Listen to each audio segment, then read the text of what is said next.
Durante uma grande campanha na cidade de Oakland, na Califórnia, em 1922, Aimee Semple McPherson foi inspirada a chamar sua mensagem de quadrangular, através de uma pregação sobre a visão do profeta Ezequiel dos 4 querubins com 4 rostos que simbolizavam o quádruplo ministério de Jesus Cristo: o Salvador, o Batizador com o Espírito Santo, o grande médico e o rei que há de voltar para arrebatar a sua igreja. Sua mensagem nunca mudou, mas recebeu nova ênfase quando ela começou a proclamá-la com o nome dado por Deus: Evangelho Quadrangular.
Evangelho de Marcos, capítulo 15, 42 ao 47, nos diz: chegada a tarde, porquanto era o dia da preparação, isto é, a véspera do sábado, chegou José de Arimateia, senador honrado, que também esperava o reino de Deus, e ousadamente foi a Pilatos e pediu o corpo de Jesus. E Pilatos se admirou de que já estivesse morto. E chamando o centurião, perguntou-lhe se já havia muito que tinha morrido. E tendo-se certificado pelo centurião, deu o corpo a José, o qual compraram um lençol fino e, tirando-o da cruz, o envolveu nele e o depositou num sepulcro lavrado numa rocha, e revolveu uma pedra para a porta do sepulcro. E Maria Madalena e Maria, mãe de José, observavam onde o punham. Aqui está o registro do evangelista Marcos sobre a sepultura de Jesus. Aqui está também, porque estas declarações que Jesus não morreu na cruz, também ela é seguida de que Jesus também não ressuscitou. Aqui fazem polêmica a respeito do tempo do crucificado. Então, geralmente, aquele que era crucificado, ele permanecia ali na cruz. E é por isso que eles quebravam os ossos do crucificado, para que ele morresse mais rápido. Mas, conforme relata as Escrituras, que já apresentamos, os ossos de Jesus não poderiam ser quebrados, porque Cristo era o Cordeiro Pascal. Todo cordeiro que era preparado para a Páscoa, em todo o tempo, desde a saída da escravidão do Egito, este cordeiro, que era sem defeito, já representava e era direcionado para Jesus. Jesus, ele é o Cordeiro Pascal. E é por isso que nos seus ossos não poderia ser quebrado. Veja como que a palavra de Deus é a verdade. Então, a crucificação era o maior castigo que os romanos impunham. Quando o profeta Isaías profetizou a cena do Calvário, no capítulo 53, nem Império Romano existia. Mas ali estava a profecia declarando que Jesus foi crucificado. Por isso que muitos segmentos não querem aceitar esta profecia de Isaías de 700 anos antes de Cristo nascer. Mas é a palavra de Deus, é a obra do Espírito Santo. Então, se cumpre na morte de Jesus. Aqui, nesse versículo que nós lemos, é demonstrado que Jesus já havia morrido. Quando os soldados foram para quebrar as pernas de Jesus, Jesus estava morto. Mas tudo cumprindo as palavras de Deus. Por quê? Jesus foi crucificado na sexta-feira. Muitos querem mudar as realidades que é registrada pelos evangelistas. Muitos querem mudar o dia. Eles querem fazer uma conta que não dá os 3 dias de Jesus. Mas o que ocorre é que o sábado dos judeus começa do pôr do sol da sexta-feira. Então Jesus tinha que ser retirado da cruz às pressas, porque a partir das 18 horas, a partir do pôr do sol, não se poderia fazer nenhuma obra. Então, se Jesus não fosse tirado em tempo, ele ia ficar na cruz. Mas a palavra de Deus está se cumprindo. Então, Jesus, ele se entregou, rendeu o Espírito antes. Jesus foi crucificado 3 horas da tarde. Então, ele ficou provavelmente mais de 2 horas lá na cruz. Porque José de Arimateia, que era um senador, que era um discípulo de Jesus, às ocultas,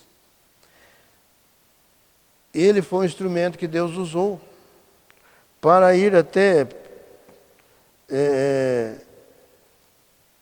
Pilatos para solicitar a liberação do corpo de Jesus.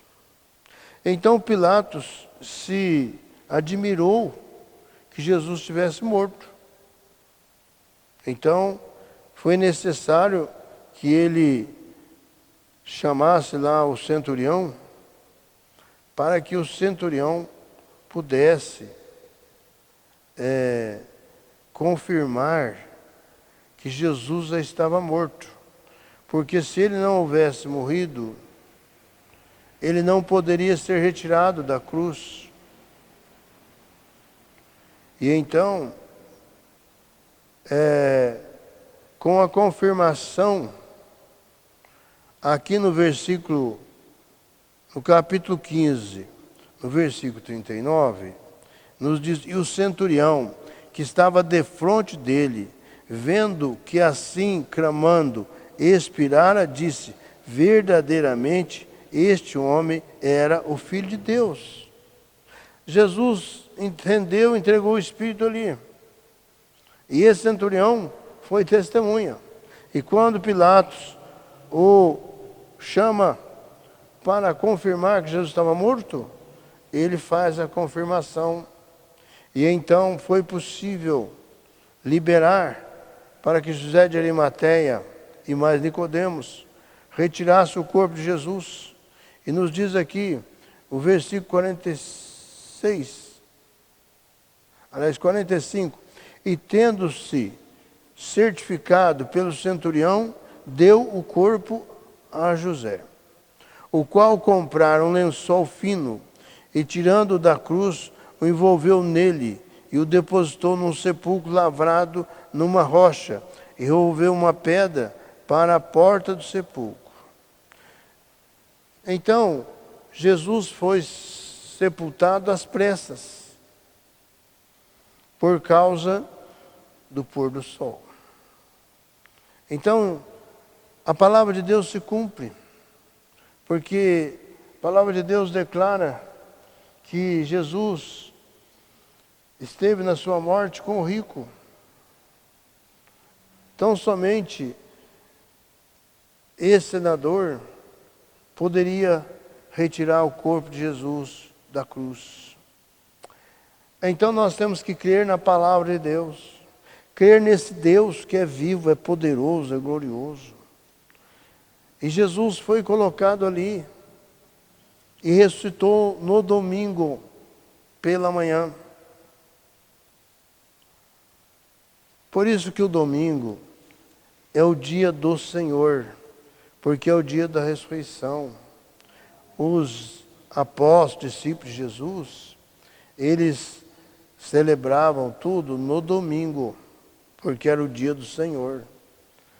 Embora eles fossem judeus também, mas eles não estavam guardando o sábado, como muitos querem no dia de hoje, guardar o sábado. O dia do Senhor, que está no Novo Testamento, a partir do livro de Atos dos Apóstolos, o primeiro dia da semana. Qual que é o primeiro dia da semana? É o domingo, é o dia do Senhor. Evangelista João, capítulo 19, versículo 38, 42. Depois disso, José de Arimateia, o que era discípulo de Jesus, mas oculto, por medo dos judeus, rogou a Pilatos que lhe permitisse tirar o corpo de Jesus. E Pilatos lhe permitiu. Então foi e tirou o corpo de Jesus. E foi também Nicodemos, aquele que anteriormente se dirigira de noite a Jesus, levando quase 100 libras de um composto de mirra e aloés. Tomaram, pois, o corpo de Jesus e o envolveram em lençóis com as especiarias, como os judeus costumam fazer na preparação para o sepulcro. E havia um horto naquele lugar, onde fora crucificado, e no horto um sepulcro novo, em que ainda ninguém havia sido posto. Ali, pois, por causa da preparação dos judeus, e por estar perto aquele sepulcro, puseram a Jesus. Então veja que Jesus foi sepultado às pressas, porque estava chegando o momento que os judeus não poderiam fazer nenhuma atividade por causa da guarda do sábado, que iniciava no pôr do sol da sexta-feira, estendendo-se até o pôr do sábado, do sol do sábado. Então, a palavra de Deus se cumpre, e também a ressurreição de Jesus é confirmada pelos evangelistas, em que, se Jesus não morreu na cruz, também eles querem alegar que Jesus também não ressuscitou. É uma doutrina herética, né, que quer vir com capa de cristianismo, mas traz confusão, traz dúvidas. No capítulo 20 do Evangelho de João, versículo 11 ao 18, nos diz sobre e Maria, diz que Jesus aparece a Maria Madalena. E Maria estava chorando fora, junto ao sepulcro. Estando ela, pois, chorando, abaixou-se para o sepulcro. E viu 2 anjos vestidos de branco, assentados, onde jazera o corpo de Jesus, um à cabeceira e outra aos pés. E disseram-lhe eles: mulher, por que choras? Ela lhes disse: porque levaram o meu Senhor e não sei por onde o puseram. E tendo dito isto, voltou-se para trás e viu Jesus em pé, mas não sabia que era Jesus. Disse-lhe Jesus: mulher, por que choras? Quem buscas?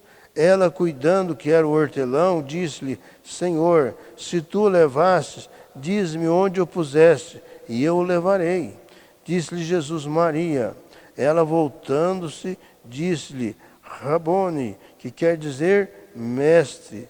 Disse-lhe Jesus: não me detenhas, porque ainda não subi para meu Pai.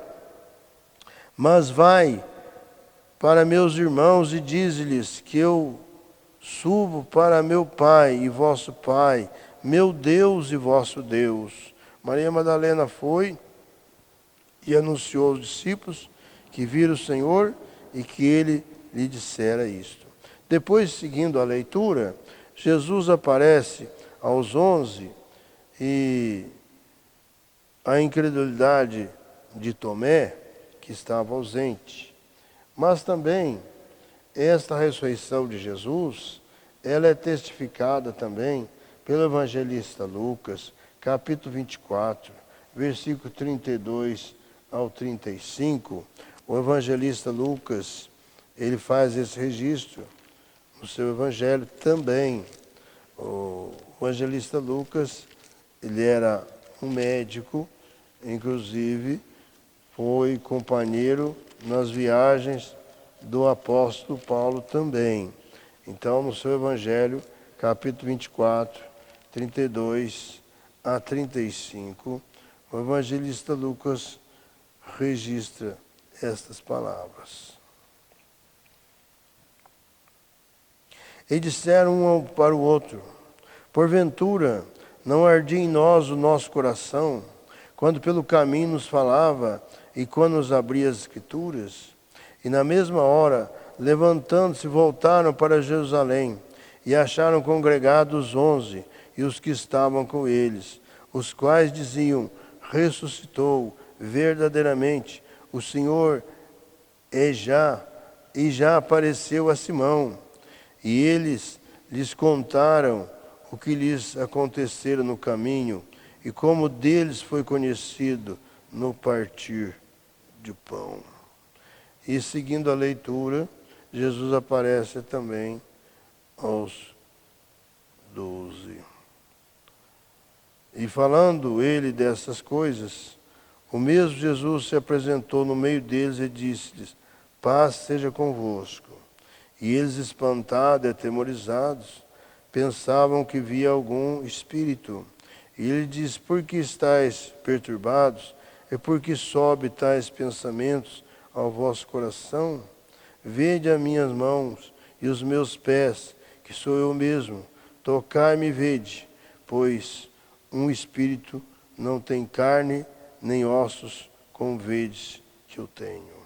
E dizendo isto, prostrou-lhes, mostrou-lhes as mãos e os pés.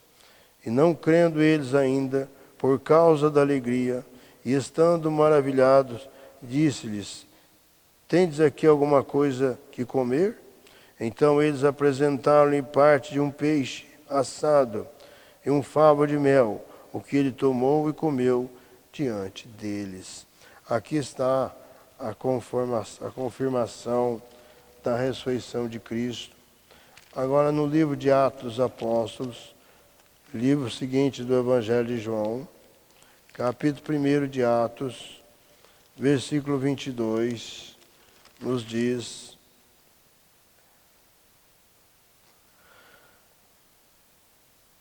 começando desde o batismo de João até o dia em que dentre nós foi recebido em cima, um deles se faça conosco testemunha da sua ressurreição. E apresentaram dois, José, chamado Barsabás, que tinha por sobrenome o Justo, e Matias.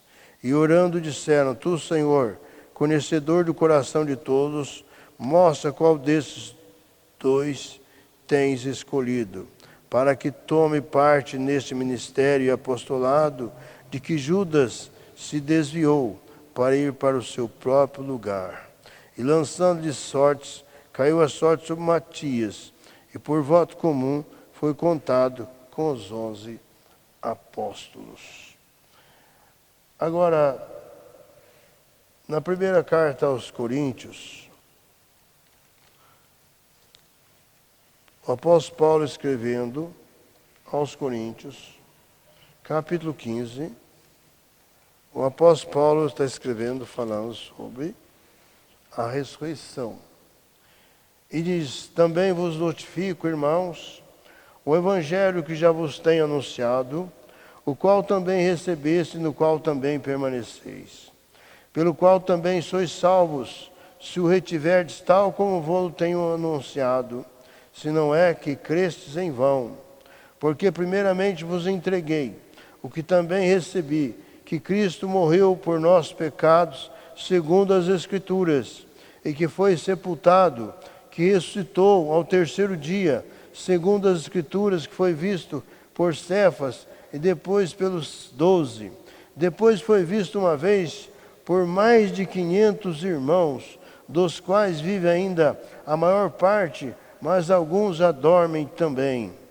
Depois foi visto por Tiago, depois por todos os apóstolos, e por derradeiro de todos me apareceu também a mim como um abortivo, porque eu sou o menor dos apóstolos, que não sou digno de ser chamado apóstolo, pois que persegui a igreja de Deus. Aqui o apóstolo Paulo está declarando à igreja de Corinto a respeito da ressurreição, confirmando a ressurreição de Cristo.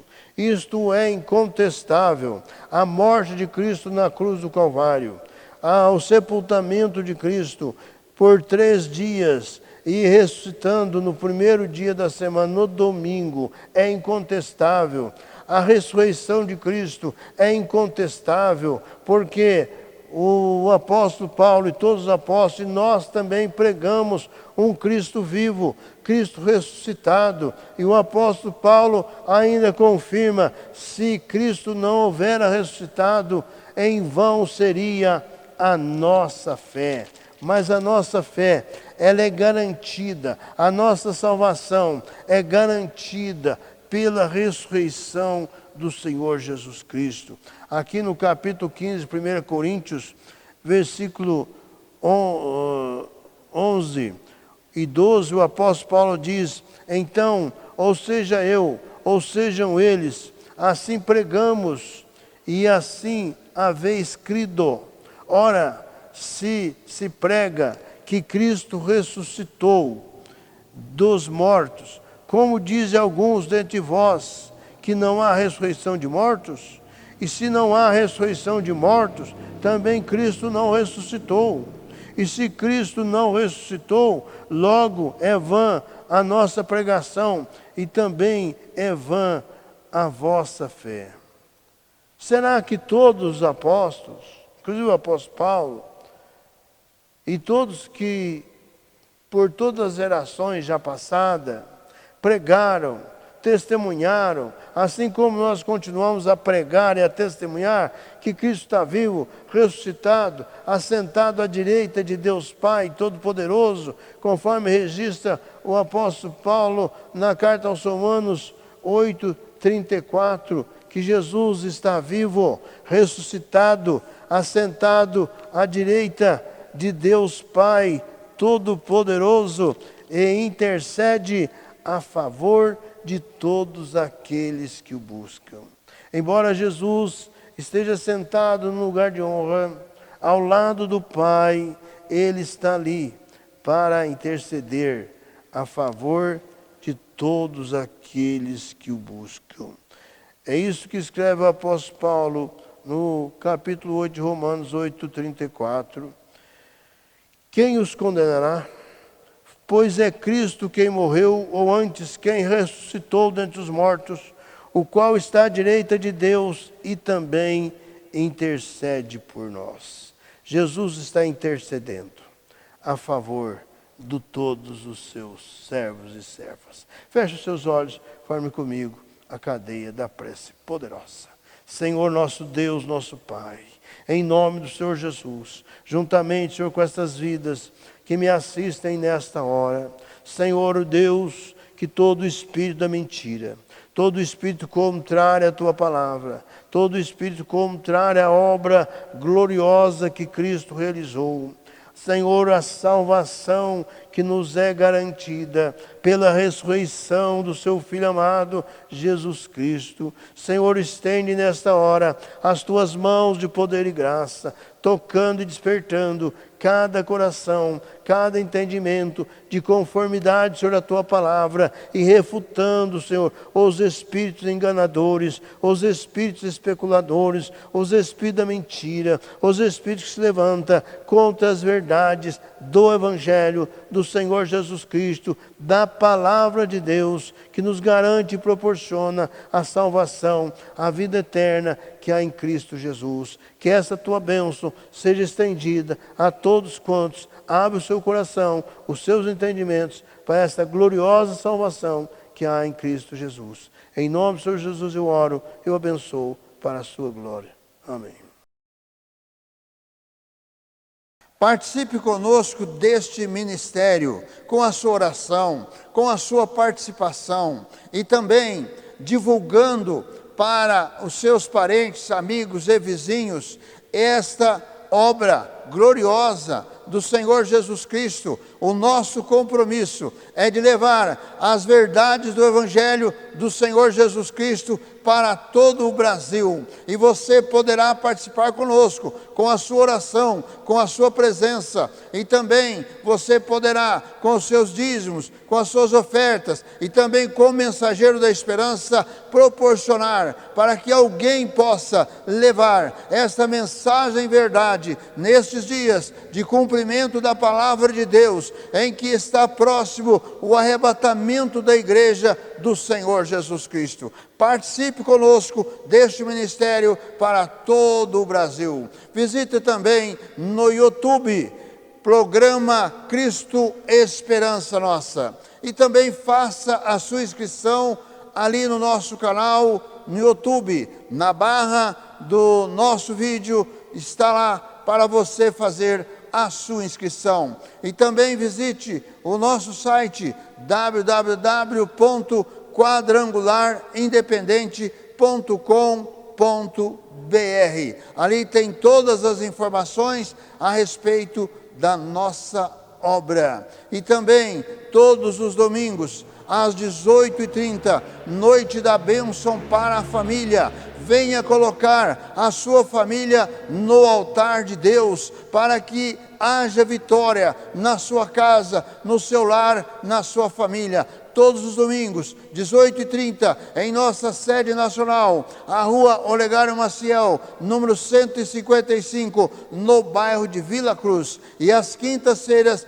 19h30, a noite da vitória. Venha participar, venha receber a sua bênção na noite da vitória. Venha participar da corrente da vitória às quintas-feiras, 19h30. Divulgue este programa para os seus parentes, amigos e vizinhos.